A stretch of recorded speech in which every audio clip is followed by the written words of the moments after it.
Frog Wow, which means stinky onion place. So it didn't smell so great. Acton wasn't sure what to do. He decided to drain the land and sell off plots of it. Made a nice profit doing that, so he decided to stick around. As mayor, he was very influential in having the first drawbridge placed within city limits. We're going to pass under a number of bridges on our trip today, and you'll see how important that addition was to our city. Chicago is home to more movable bridges than any other city in the world, and we're very proud of that.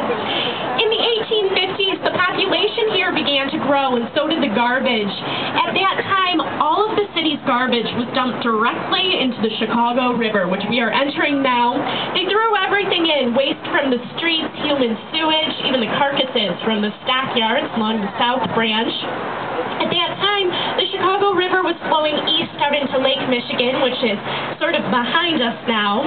Lake Michigan was and remains the main source of clean drinking water in this area. The city began to recognize what a problem it was to push our garbage that direction in the summer of 1864, when 6% of the city's population, or about 60 Chicagoans a day that summer, died of cholera and other waterborne illnesses.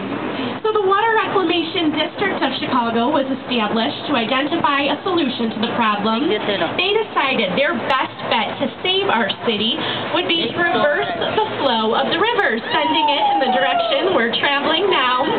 They did so by building the Chicago Ship and Sanitary Canal. It stretches for about 12 miles just south of the city through Lockport, Illinois, if you're familiar with the area. A number of other canals and locks were required to complete that project. They had to dredge more land for the project than necessary to build the Panama Canal, to give you a sense of its size.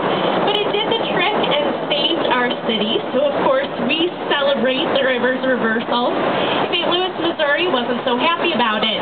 In 1900, the city of St. Louis sued the city of Chicago for sending the garbage their way.